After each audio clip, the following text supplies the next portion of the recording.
एली माँ भवानी अम्बे मैया रानी, एली माँ भवानी अम्बे मैया रानी, चलू दर्शन करल इहे छठी बानी इहे रुद्रानी, चलू न चरण छुबल एली माँ भवानी अम्बे मैया रानी, चलू दर्शन करल इहे छठी बानी इहे रुद्रानी, चलू ने पूजन करल, चलू ने पूजन करल।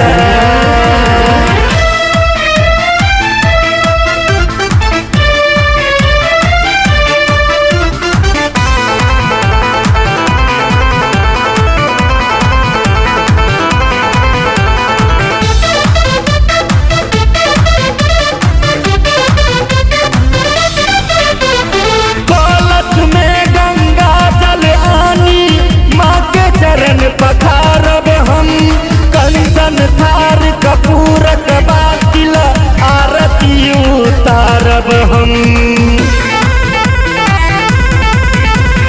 कलश में गंगा जल आनी माँ के चरण पखारब हम, कंचन थार कपूर बातिल आरती उतारब हम। सुन का पुकार एली भक्तक उद्धार के लिए, सुन का पुकार एली भक्तक उद्धार के लिए, एली सब कष्ट हरल इहे छठी बानी इहे रुद्रानी, चलू ने पूजन करल, चलू ने पूजन करल।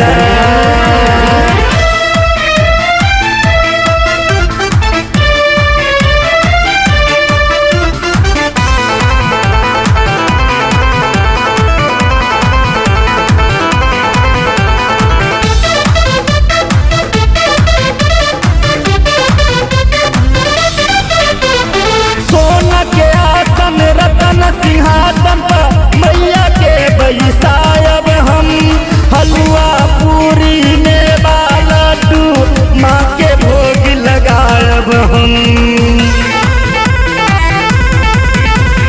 सोना के आसन पर रतन सिंहासन पर मैया के बैसायब हम, हलवा पूरी मेवा लड्डू माँ के भोग लगायब हम।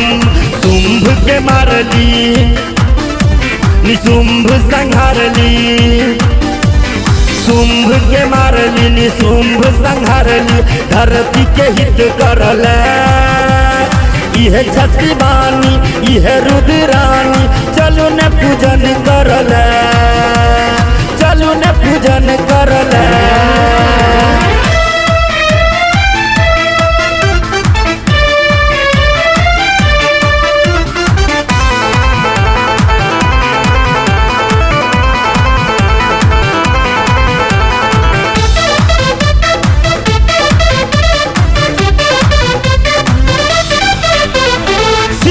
सवारी के ने मैया नूपुर रिमझिम बाजई हो, बेली फूल और चमेली फूल बहिरन अरहुल माँ के भावई हो। सिंह सवारी के ने मैया नूपुर रिमझिम बाजई हो, बेली फूल और चमेली फूल बहिरन अरहुल माँ के भावई हो। सब हक नाता जगत के माता, सब हक नाता जगत के माता, चलू सुमरन करल इहे छठी बानी इहे रुद्रानी, चलू ने पूजन करल एली माँ भवानी अम्बे मैया रानी, चलू दर्शन करल इहे छठी बानी इहे रुद्रानी, चलू ने पूजन करल।